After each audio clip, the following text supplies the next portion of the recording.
یہ ووٹ پارلیمان کے مشترکہ اجلاس میں عمران خان کے لیے نہیں دے رہے بلکہ آپ جمہوریت کے لیے دے رہے ہیں۔ یہ ایک جہاد ہے جس میں آپ بھی حصہ ڈالیں۔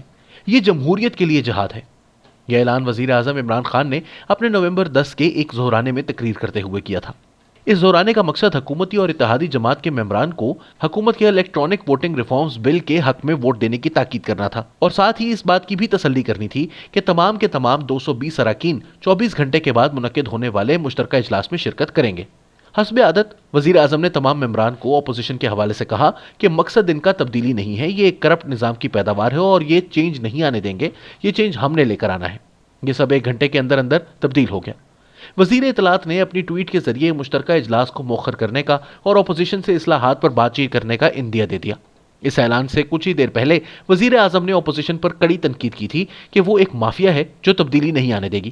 حزب اختلاف کے بغیر بل کو منظور کرنے کا وزیر اعظم نے اعلان کر دیا تھا، پر تبدیل کیا ہوا؟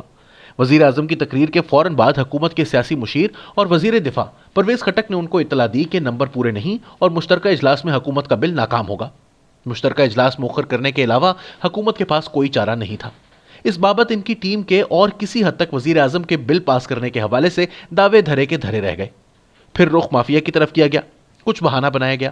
مافیا کے حوالے سے وزیر اطلاعات نے ٹویٹ میں یہ لکھا کہ یہ بہت اہم بل ہے، یعنی الیکٹرانک ووٹنگ کا، تو بہتر یہ ہے کہ سب کو ساتھ لے کے چلا جائے۔ یہی بات تو حکومت کے بہت سے ناقدین ہزاروں مرتبہ کہہ چکے ہیں، لیکن اپنے ہی غرور میں حکومت نے ان چوروں اور ڈاکوؤں اور مافیا سے معنی خیز مذاکرات نہ کرنے کی ٹھان رکھی تھی۔ دوسری طرف اپوزیشن حکومت سے بات چیت شاذ و نادر ہی کرنا چاہتی ہے۔ وزیر اطلاعات نے ٹویٹ کا سہارا لے کر حکومت کی بہت بڑی سیاسی شرمندگی مٹانے کی کوشش کی، البتہ یہ ہو نہ سکا کیونکہ حکومت کے اتحادیوں نے کھل کر حکومت کے بل کی حمایت نہ کرنے کی بات کر ڈالی۔ متحدہ قومی موومنٹ یعنی MQM اور مسلم لیگ کاف کے ممبران نے پوچھنے پر بتایا کہ حکومت نے انہیں الیکٹرانک ووٹنگ مشین پر بریفنگ نہیں دی اور ہمارے اس پر تحفظات ہیں۔ ایسے میں حکومت کی ہار یقینی تھی۔ جہاں حکومت کو مشترکہ اجلاس میں 221 اراکین کی حاضری مطلوب تھی، وزیر اعظم کے ظہرانے میں 160 ہی موجود تھے۔ باقی کہاں گئے؟ متحدہ اور مسلم لیگ کاف کے 12 اراکین صاف انکاری تھے اور پرویز خٹک اپنی صلح صفائی میں کامیاب نہ ہو سکے۔ پھر حکمراں پاکستان تحریک انصاف کے اندر کی دراڑیں۔ وزیر اعظم کو IB کی رپورٹ موصول ہو چکی تھی جس میں PTI کے 12 ممبران کی ناراضی کی خبریں موجود تھیں۔ اس ناراضی میں پاکستان پیپلز پارٹی کا ہاتھ تھا۔ کوشش کے باوجود پرویز خٹک ان ناراض ممبران کو راضی نہ کر سکے۔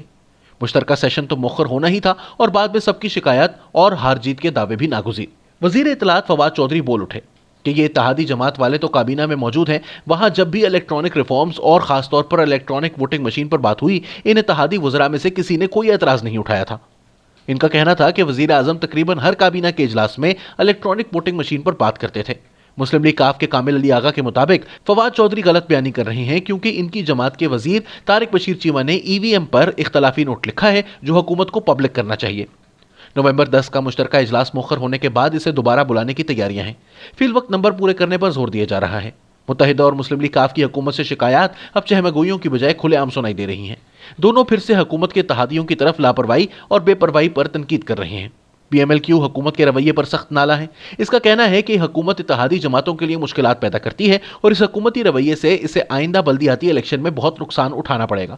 MQM بہرحال حکومت سے مطالبہ کر بیٹھی ہے کہ اگر تحریک لبیک اور تحریک طالبان پاکستان جیسی شدت پسند تنظیموں سے بات ہو سکتی ہے اور ان کے دفاتر کھولے جا سکتے ہیں اور مبینہ دہشت گرد چھوڑے جا سکتے ہیں، تو پھر MQM کے ساتھ یہی رویہ کیوں نہیں اپنایا جا سکتا؟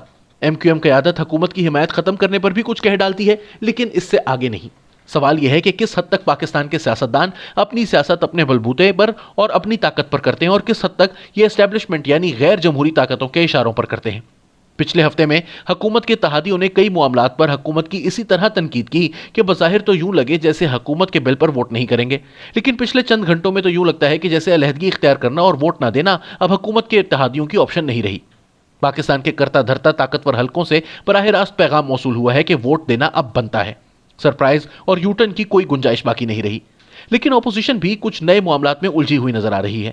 شاید آپس کے نئے اتحاد اور جڑواں شہروں کے کچھ بدلتے ہوئے حالات، تعلقات اور تعیناتیاں سیاست میں کوئی نئے رجحان پیدا کر دیں۔ PTI کے اندر کچھ بڑھتے ہوئے اندرونی اختلافات اس کے لیے سیاسی مشکلات کی شروعات ہو سکتی ہیں، لیکن حالات جیسے بھی ہوں عمران خان اپنی سیاسی جنگ و جدل سے پیچھے ہٹتے ہوئے نظر نہیں آتے۔ ان کی اور ان کی پارٹی کی انجینئرنگ کرنا اسٹیبلشمنٹ کے لیے تقریباً ناممکن ہے۔ فی الحال انتظار فرمائیے، آگے دیکھتے ہیں تماشا۔